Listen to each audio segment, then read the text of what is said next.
Hello student, स्वागत है आपका परीक्षा पोर्टल में। और जैसा कि आपको पता है कि हमारा ये जो चैनल है नई नई जानकारियों को साझा करने के लिए बनाया गया है और एग्ज़ाम से रिलेटेड जो भी नई नई चीज़ होती है, फैक्ट रहते हैं, वो हम आपको बताते हैं हमारे इस चैनल पे, है ना। तो ऐसे कुछ नई जानकारी, मतलब हम नई नहीं मतलब कह रहे हैं, लेकिन हम एग्ज़ाम से रिलेटेड कुछ नया जानकारी, जैसे कि पीएससी, पहले हमने जब वीडियो बनाया था पीएससी से लेके कि उसमें कितने चरण रहते हैं, आज उसी के हम आगे बढ़ाते हुए आपको ये बताएंगे कि पीएससी का सिलेबस क्या होता है ना।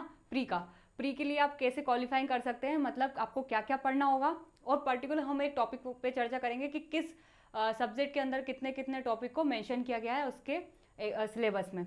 और मैं ये सब उम्मीद कर रही हूँ आपसे कि जो भी लोग पीएससी की तैयारी कर रहे हैं उन्होंने सबने सबसे पहले तो सिलेबस निकाल के रखा होगा अपने लिए। ऐसा होता है, सब लोग प्री और मेंस का सिलेबस निकाल के रखते हैं। सिलेबस के अकॉर्डिंग जब भी तैयारी की जाती है तो हमारी तैयारी में बहुत अच्छी, मतलब अच्छी होती है हमारी तैयारी, और हम उसमें सफल भी होते हैं। ठीक है, तो सबसे पहले ये तो मैं आपको उस दिन बता चुकी थी क्या कि परीक्षा, ये पाठ्यक्रम में कि परीक्षा 3 चरणों में होती है। पहले होता है प्रीलिम्स, उसके बाद आता है मेंस, और उसके बाद होता है इंटरव्यू। ठीक है, आज हम जो बात करेंगे, आज हम सिर्फ प्रारंभिक परीक्षा यानी कि प्री पे बात करने वाले हैं। प्री में क्या, प्री में सबसे पहले आपको जैसे पता होगा, मैं यहाँ साइड हट रही हूँ, दिख रहे होंगे आपको कि फर्स्ट पेपर और सेकेंड पेपर, 2 पेपर होते हैं प्रीलिम्स में, 2-2 घंटे के होते हैं, एक ही दिन में किए जाएंगे। आपको पहले 2 घंटे का एक पेपर होगा, फिर उसके बाद कुछ गैप मिलेगा और आपको फिर दूसरे 2 घंटे का पेपर होगा, है ना। और ये 2 घंटे के पेपर में हर दोनों पेपर में 100 क्वेश्चन पूछे जाते हैं, और जिसमें कि एक क्वेश्चन का मार्क्स होते हैं, दो नंबर होते हैं, मतलब 2 मार्क्स होते हैं एक क्वेश्चन के। ठीक है, तो ऐसे ही कितने के हो गए, 200-200 नंबर के ये दोनों पेपर हो गए। ठीक, अब ये सब बताया गया है इनमें कि 4 ऑप्शन होते हैं, माइनस मार्किंग नहीं होती है, एक प्रश्न का मार्क्स कितना होता है, 2 नंबर का, 2 मार्क्स का एक क्वेश्चन होता है।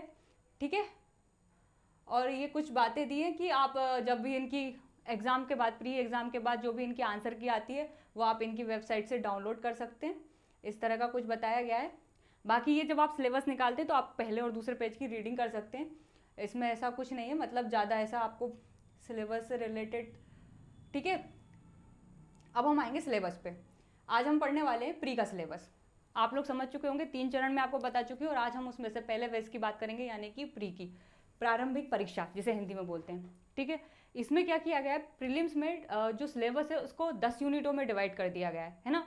और उन 10 यूनिटों में भी उसके सब टॉपिक्स बता दिए गए हैं। जैसे कि पहला हम देख रहे हैं, पहले पेपर की बात कर रहे हैं, मैंने आपको बताया ना 2 पेपर होते हैं। पहला पेपर तो जीएस का मतलब जनरल स्टडीज रहता है, सामान्य ज्ञान, ये दिख रहा होगा आपको। हाँ, ये देखो, ये सामान्य अध्ययन का पहला पेपर है। और अब दूसरा पेपर क्या होगा, दूसरा पेपर जिसमें आपकी अभिरुचि और अभियोगिता ये सब शामिल रहते हैं, वो दूसरा पेपर रहते हैं।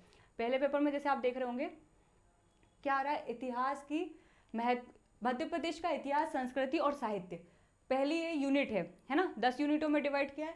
इसमें क्या क्या आ रहा है, मध्य प्रदेश के इतिहास की महत्वपूर्ण घटनाएं, प्रमुख राजवंश, मतलब हमें क्या इतिहास की महत्वपूर्ण घटनाएं पढ़ना है जो एमपी से रिलेटेड हो, है ना, और उनके प्रमुख राजवंश पढ़ना है। दूसरा क्या, स्वतंत्रता आंदोलन में मध्य प्रदेश का क्या योगदान रहा।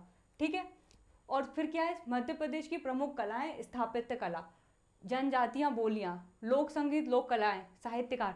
आप देख रहे हैं कि मतलब इसमें पूरा सा क्या पोर्शन आ रहा है, संस्कृति वाला आ रहा है हमारा, इतिहास वाला आ रहा है और साहित्य वाला आ रहा है।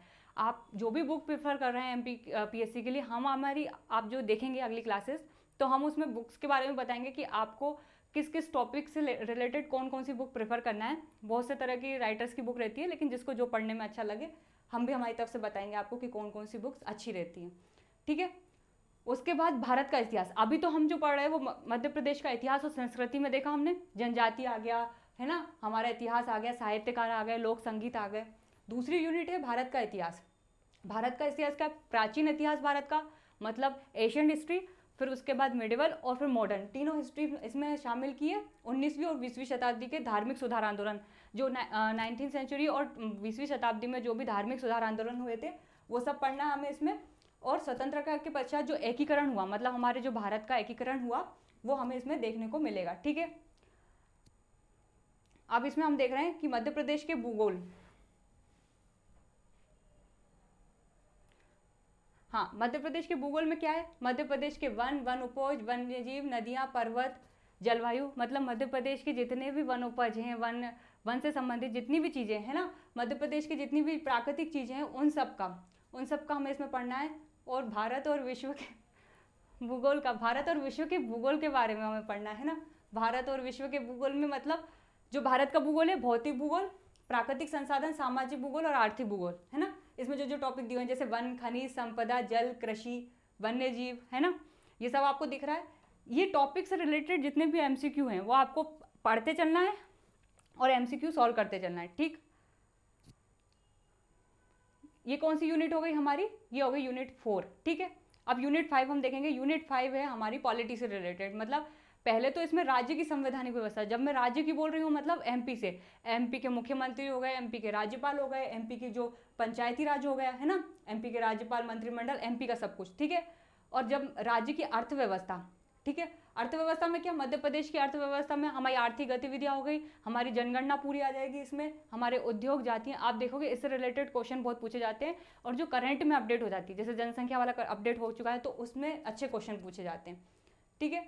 और ये पॉलिटी आ चुका है हमारा। पॉलिटी में भी इन्होंने स्पेसिफिक दिखा दिया है कि 1919 का जो अधिनियम है, जो हम अधिनियम पढ़ते हैं ना 1973 से लेके 1947 में, उसमें भी 1919 का अधिनियम और 1935 का अधिनियम, और संविधान सभा से लेके, और यहाँ पर कुछ वित्तीय संस्थाएं भी बताई गई है। देखिए जैसे रिजर्व बैंक के बारे में पढ़ना है, राष्ट्रीयकृत बैंक के बारे में पढ़ना है, मतलब इसमें जो जो टॉपिक दिखाए गए हैं वो तो हमको स्टडी करके ही चलना है। जब हम इकोनॉमिक्स पढ़ रहे हैं तो इसी चीज़ों को तो हम पढ़ के ही चलें। संवैधानिक संशोधन, मौलिक अधिकार, मौलिक कर्तव्य, ठीक है। 7वीं यूनिट है विज्ञान और पर्यावरण की। इसमें बहुत सी चीज़ों को शामिल कर लिया है, जैसे कि पोषण वाला चैप्टर आ जाता है, खाद्य प्रसंस्करण वाला इसमें चैप्टर आ जाता है ना। जैसे कि इसमें दिख रहा होगा आपको कि खाद्य प्रसंस्करण वाला आ गया, प्रदूषण वाला आ गया, मानव शरीर की, पूरा बायोलॉजी नहीं तो इसमें मानव शरीर की जो संरचना, अब मानव शरीर की संरचना अपन पढ़ रहे हैं तो हमारा पूरा पाचन तंत्र आ जाएगा, हमारा श्वसन तंत्र आ जाएगा, डाइजेस्टिव सिस्टम आ जाएगा, सब कुछ आ जाएगा। जब पोषण हम पढ़ रहे हैं, आहार पढ़ रहे हैं, मानव शरीर की संरचना पढ़ रहे हैं, ठीक है। और पर्यावरण और जैव विविधता का भी टॉपिक इसमें मेंशन किया हुआ है, ठीक। अब हम आते हैं हमारी 8वीं यूनिट। 8वीं यूनिट जो है वो हमारी करंट अफेयर से रिलेटेड है। हमें एमपी का करंट अफेयर पढ़ना है और हमें वर्ल्ड का करंट अफेयर पढ़ना है। आप देख रहे होंगे एमपी के करंट अफेयर से इस बार भी कितने अच्छे अच्छे क्वेश्चन बने थे, कि जैसे कभी कभी बन जाता है ये पुरस्कार किसको मिला, या ये जो जनजाति होते हैं कि ये इनका संबंध किस जनजातीय नृत्य से है या किस चीज़ से है ना, तो इस तरह के क्वेश्चन मिलते हैं हमें।